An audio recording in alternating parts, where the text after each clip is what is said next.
Curta o vídeo e se inscreva no canal. Audioteca ANCAP.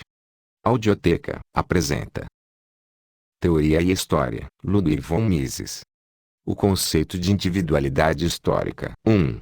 Os dados irredutíveis da história.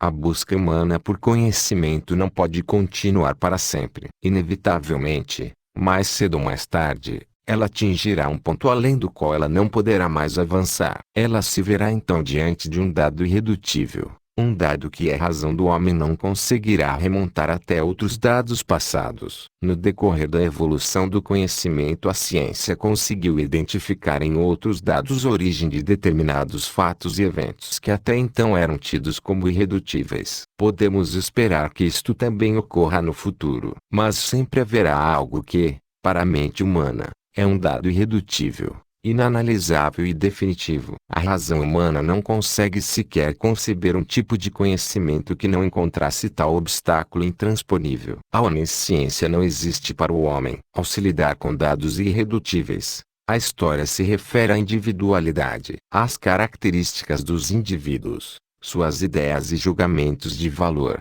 bem como as ações guiadas por estas ideias e julgamentos. Não podem ter sua origem identificada em algo do qual eles seriam derivados. Não existe uma resposta à pergunta de por que Frederico II invadiu a Silésia, exceto a de que porque ele era Frederico II, costuma-se chamar, embora não seja muito apropriado, o processo mental através do qual um dado tem sua origem identificada em outros dados de racional. Um dado irredutível, portanto, é chamado de irracional. Nenhuma investigação histórica pode ser concebida se não chegar, ao fim, nestes fatos irracionais. As filosofias da história alegam evitar fazer referência à individualidade e irracionalidade. Elas fingem apresentar uma interpretação completa de todos os eventos históricos. O que fazem, na realidade, é relegar o dado irredutível a dois pontos de seu esquema: ao seu suposto início e ao seu suposto fim. Elas presumem que existe,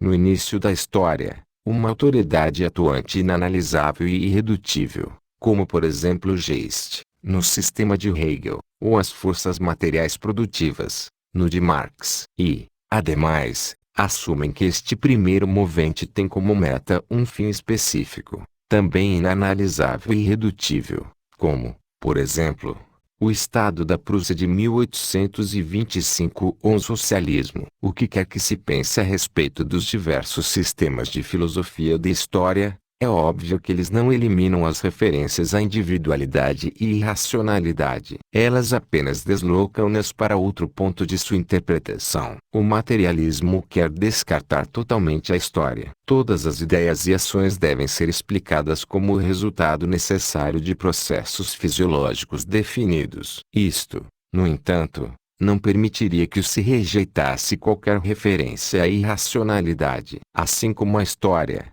as ciências sociais acabam por se deparar com alguns dados que desafiam qualquer tipo de redução a outros dados, isto é, com algo que acaba sendo um dado irredutível.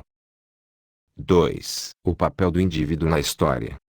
No contexto de uma filosofia da história não há espaço para uma referência a qualquer tipo de individualidade que não seja a do primeiro movente e a do seu plano, que determina como os eventos devem acontecer. Todos os indivíduos são meras ferramentas nas mãos do destino inelutável. Não importa o que façam, o resultado de suas ações deverá necessariamente se encaixar no plano predeterminado da providência. O que teria acontecido se o tenente Napoleão Bonaparte tivesse sido morto em combate em Toulon? Friedrich Engels sabia a resposta. Outro teria ocupado seu lugar, pois o homem sempre foi encontrado assim que lhe se tornou necessário. Necessário para quem? E para que propósito? Obviamente, para as forças materiais produtivas darem origem, posteriormente, ao socialismo. Parece que as forças materiais produtivas sempre têm um substituto à mão. Da mesma maneira que um diretor de ópera cauteloso tem sempre um substituto pronto para cantar a parte do tenor caso a estrela fique resfriada. Se Shakespeare tivesse morrido na infância, um outro homem poderia ter escrito Hamlet e os sonetos. Mas, alguns perguntam, como teria então passado seu tempo este substituto? uma vez que a boa saúde de Shakespeare o livrou desta tarefa. A questão foi ofuscada intencionalmente pelos defensores da necessidade histórica, que a confundiram com outros problemas. Olhando para trás, voltando-se ao passado, o historiador deve afirmar que, todas as condições tendo sido satisfeitas, tudo o que ocorreu foi inevitável. A qualquer instante determinado o estado das coisas foi um resultado necessário do estado imediatamente anterior. Mas, entre os elementos que determinam qualquer situação histórica específica, há fatores cuja origem não pode ser identificada além do ponto no qual o historiador se depara com as ideias e ações humanas. Quando o historiador afirma que a Revolução Francesa de 1789 não teria ocorrido se algumas coisas tivessem sido diferentes, ele está apenas tentando definir as forças que deram origem ao evento e a influência de cada uma destas forças. Taine não se dedicou a vãs especulações sobre o que teria acontecido se as doutrinas às quais chamou de l'esprit révolutionnaire e l'esprit classique não tivessem sido desenvolvidas. Ele queria atribuir a cada uma delas a sua relevância na cadeia de eventos que resultou na deflagração e no desenvolvimento da Revolução. Uma segunda confusão diz respeito aos limites estabelecidos à influência dos grandes homens. Certos relatos históricos simplificados, adaptados às capacidades das pessoas de compreensão lenta, apresentaram a história como o produto dos feitos dos grandes homens. Os antigos Hohenzollern construíram a Prússia, Bismarck construiu o Segundo Reich, Guilherme II o levou à ruína. Hitler construiu e levou à ruína o Terceiro Reich. Nenhum historiador sério jamais tomou parte desse tipo de bobagem. Nunca se contestou que o papel desempenhado até mesmo pelas maiores figuras da história foi muito mais moderado. Todo homem, grande ou pequeno, vive e age dentro da estrutura das circunstâncias históricas de seu tempo. Estas circunstâncias são determinadas por todas as ideias e eventos das épocas precedentes, bem como os de sua própria época. O titã pode ter mais peso do que cada um de seus contemporâneos, porém ele não é páreo para a união das forças de todos os anões. Um estadista só pode ser bem-sucedido na medida em que seus planos estiverem de acordo com o teor das opiniões de seu tempo, isto é, com as ideias que cativaram as mentes de seus companheiros. Ele só pode se tornar um líder se estiver preparado a guiar os indivíduos por caminhos que queiram percorrer e rumo à meta que desejam obter. Um estadista que antagoniza a opinião pública está fadado ao fracasso. Não importa se ele é um autocrata ou um oficial de uma democracia, o político tem que dar ao povo o que ele deseja. Da mesma maneira que um homem de negócios tem que fornecer aos seus consumidores aquilo que eles querem adquirir. O mesmo não se dá com os pioneiros de novas maneiras de pensar e novas formas de arte e literatura. O inovador que desdenha o aplauso que recebe dos seus contemporâneos não depende das ideias de seu próprio tempo. Ele tem a liberdade para dizer,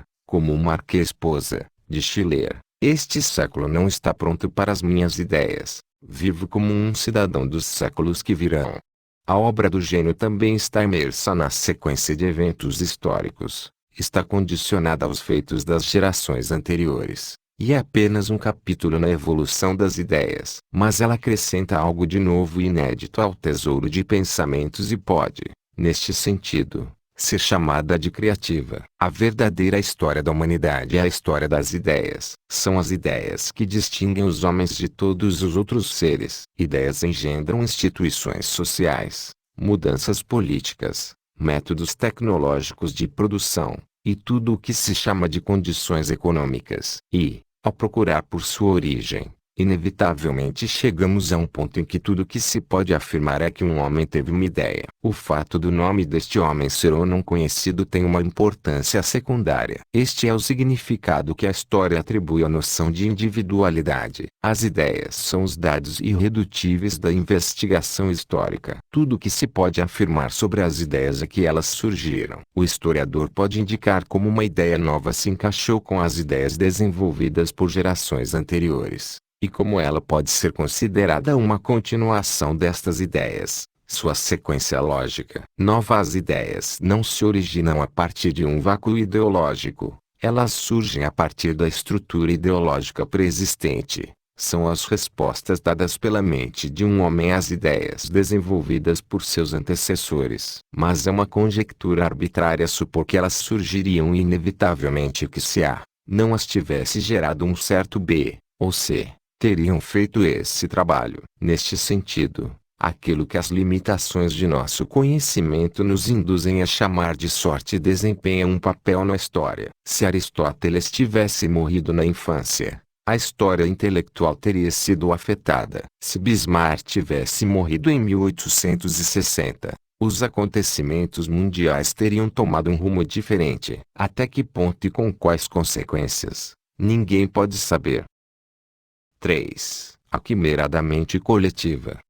Em sua ânsia para eliminar da história qualquer referência a indivíduos e eventos individuais, os autores coletivistas recorreram a uma construção quimérica, a mente coletivamente social. No fim do século XVIII e início do século XIX, os filólogos alemães começaram a estudar a poesia medieval alemã, que há muito tempo havia sido esquecida. A maior parte dos épicos que editaram a partir de antigos manuscritos eram imitações de obras francesas. Os nomes de seus autores, a maioria deles guerreiros e cavaleiros a serviço de duques ou condes, eram conhecidos. Estes épicos não eram motivo de muito orgulho. Dois deles, no entanto, tinham um caráter bem diferente. Eram obras genuinamente originais, de grande valor literário, que ultrapassavam em muito os produtos convencionais dos cortesãos. O Nibelungen e o Gudrun. O primeiro é um dos grandes livros da literatura mundial, e, sem dúvida, o poema mais importante que a Alemanha produziu antes dos dias de Goethe e Schiller. Os nomes dos autores destas obras-primas não foram legados à posteridade. Talvez estes poetas pertencessem à classe de artistas profissionais, Spieleute, que não só eram esnobados pela nobreza mas também tinham que suportar terríveis discriminações legais. Talvez fossem hereges ou judeus, e o clero tivesse grande interesse em fazer com que as pessoas se esquecessem deles. De qualquer modo, os filólogos chamaram estas duas obras de épicos do povo Volksempem. Este termo sugeriu às mentes mais ingênuas a ideia de que elas não teriam sido escritas por autores individuais, mas pelo povo. A mesma autoria mítica teria sido atribuída às canções populares, Volkslieder, cujos autores não são conhecidos. Também na Alemanha, nos anos que se seguiram às guerras napoleônicas, discutiu-se o problema de uma codificação legislativa abrangente. Nesta controvérsia, a escola histórica de jurisprudência, liderada por Savigny, negou a competência de qualquer época e indivíduo para formular uma legislação. Assim como os Volksempem e os Volkslieder, as leis de uma nação, eles declararam, emanam espontaneamente do Volksgeist, o espírito de uma nação e o seu caráter peculiar. Leis genuínas não são escritas arbitrariamente pelos legisladores. Elas brotam e florescem organicamente a partir do Volksgeist. Esta doutrina do Volksgeist foi desenvolvida na Alemanha, como uma reação consciente às ideias da lei natural e ao espírito germânico da Revolução Francesa. Porém ela foi mais bem desenvolvida e elevada ao patamar de uma doutrina social abrangente pelos positivistas franceses, muitos dos quais não só estavam comprometidos com os princípios dos líderes revolucionários mais radicais, mas também tinham como meta terminar a revolução inacabada através de uma derrubada violenta do modo capitalista de produção. Émile Durkheim e sua escola lidavam com a mente coletiva como se ela fosse um fenômeno real, uma autoridade distinta, que agia e pensava. Em seu ponto de vista, o assunto que a história devia abordar era o grupo, e não os indivíduos. Para corrigir estas fantasias deve-se enfatizar o truísmo de que apenas indivíduos pensam e agem. Ao lidar com os pensamentos e ações de indivíduos, o historiador estabelece o fato de que alguns indivíduos influenciam uns aos outros em sua maneira de pensar e agir com maior intensidade do que eles influenciam e são influenciados por outros indivíduos. Ele observa que a cooperação e a divisão de trabalho existem entre alguns, ao mesmo tempo em que existem em menor escala, ou mesmo não existem, entre outros. Ele utiliza do termo grupo para designar um conjunto de indivíduos que cooperam entre si de maneira mais acentuada. No entanto, A distinção entre estes grupos é opcional. O grupo não é uma entidade ontológica como a espécie biológica. Os diversos conceitos de grupo apresentam intersecções uns com os outros. O historiador escolhe, de acordo com o projeto específico de seus estudos, as características e atributos que determinam a classificação dos indivíduos em diversos grupos. O agrupamento pode integrar pessoas que falam o mesmo idioma, professam a mesma religião, praticam a mesma vocação ou ocupação ou descendem dos mesmos ancestrais. O conceito de grupo de Gobineau era diferente do de Marx. Em suma, o conceito de grupo é um tipo ideal, e, como tal, deriva da compreensão do historiador dos eventos e forças históricas. Somente indivíduos pensam e agem. Cada pensamento e cada ação humana são influenciados pelos pensamentos e ações de seus pares. Estas influências são variegadas. Os pensamentos e a conduta de um indivíduo americano não podem ser interpretados se ele for classificado num único grupo. Ele não é apenas um americano, mas um membro de um grupo religioso específico. Um agnóstico ou um ateu. Ele tem uma profissão, pertence a um partido político, é afetado por tradições herdadas de seus antepassados e passadas a ele por sua criação, pela família, escola, vizinhança, pelas ideias predominantes em sua cidade, estado e país. É uma gigantesca simplificação falar da mente americana. Cada americano tem sua própria mente. É absurdo atribuir feitos e virtudes ou delitos e vícios de indivíduos americanos aos Estados Unidos como um todo. A maioria das pessoas são homens comuns. Eles não têm pensamentos próprios. São apenas receptivos. Eles não criam novas ideias. Repetem aquilo que ouviram e imitam o que viram. Se o mundo fosse povoado apenas por estas pessoas, não haveria qualquer mudança, qualquer história. O que produz mudanças são as novas ideias e as ações guiadas por elas. O que distingue um grupo do outro é o efeito destas inovações. Estas inovações não são obtidas através de uma mente coletiva. Elas são invariavelmente façanhas realizadas por indivíduos. O que torna o povo americano diferente de qualquer outro povo é o efeito conjunto produzido pelos pensamentos e ações de inúmeros americanos incomuns. Sabemos os nomes dos homens que inventaram e aperfeiçoaram, passo a passo, o automóvel. Um historiador pode escrever uma história detalhada da sua evolução. Não sabemos os nomes dos homens que, nos inícios da civilização, realizaram as maiores invenções, por exemplo, a descoberta do fogo. Esta ignorância, no entanto, não nos permite atribuir esta invenção fundamental a uma mente coletiva. É sempre um indivíduo que dá início a uma nova maneira de se fazer as coisas, e outras pessoas então passam a imitar o seu exemplo. Costumes e modas sempre foram iniciados por indivíduos e se espalharam através da imitação feita por outras pessoas. Enquanto a escola da mente coletiva tentava eliminar o indivíduo atribuindo a atividade ao mítico Volksgeist,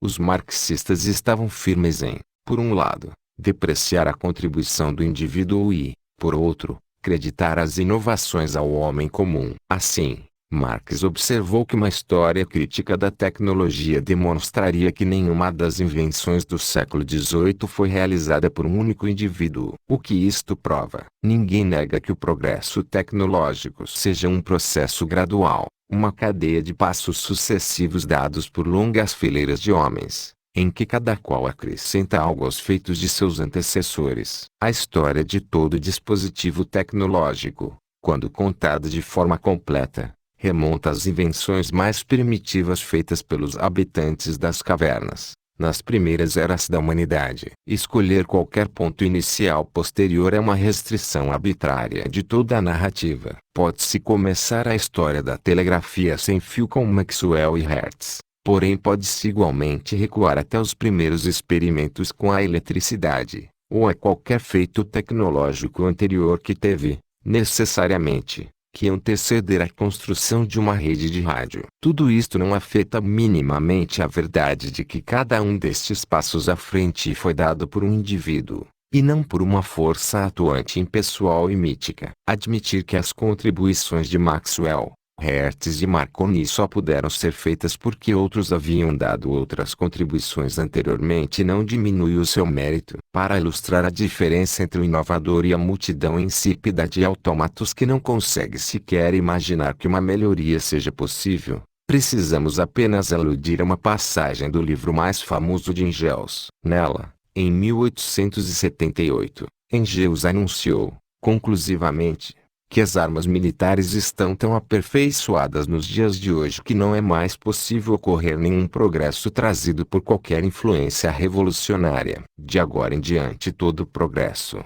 tecnológico não terá, de maneira geral, qualquer influência nos combates militares terrestres. A era da evolução, neste ponto, está, essencialmente, concluída.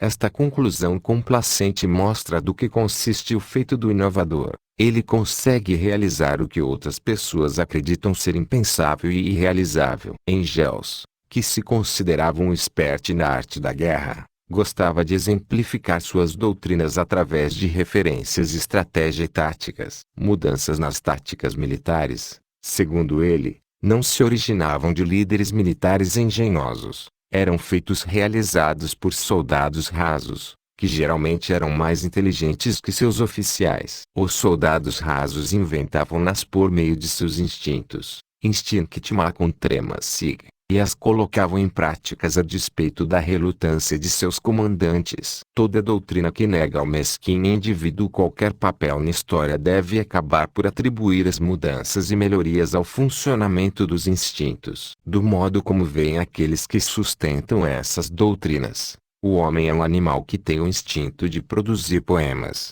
catedrais e aviões. A civilização é o resultado de uma reação inconsciente e impremeditada do homem a estímulos externos. Cada façanha é uma criação automática de um instinto com o qual o homem foi dotado especialmente para este propósito. Existem tantos instintos quanto existem façanhas humanas. É desnecessário fazer um exame crítico desta fábula, inventada por pessoas impotentes para desmerecer os feitos de homens superiores e apelar ao ressentimento dos incapazes. Até mesmo com base neste arremedo de doutrina é impossível negar a distinção entre o homem que teve o instinto de escrever o livro sobre a origem das espécies e aqueles que não tiveram este instinto.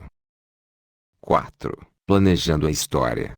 Os indivíduos agem para obter determinados resultados. Se eles conseguem ou não depende da propriedade dos meios utilizados e da resposta a que suas ações encontram por parte de seus pares. Com muita frequência o resultado da ação difere consideravelmente daquilo que quem a realizou queria alcançar. A margem em que um homem pode atuar com sucesso, por maior que seja, é estreita. Homem algum pode, através de suas ações, dirigir o rumo dos acontecimentos por mais do que um período comparativamente curto do futuro, e, menos ainda, para todo o tempo futuro. Entretanto, toda ação acrescenta algo à história, afeta o curso dos eventos futuros e, neste sentido, é um fato histórico. A realização mais trivial da rotina cotidiana feita por pessoas obtusas é um dado histórico tanto quanto é a mais estarrecedora inovação do gênio. O conjunto da repetição invariável de métodos tradicionais de ação determina,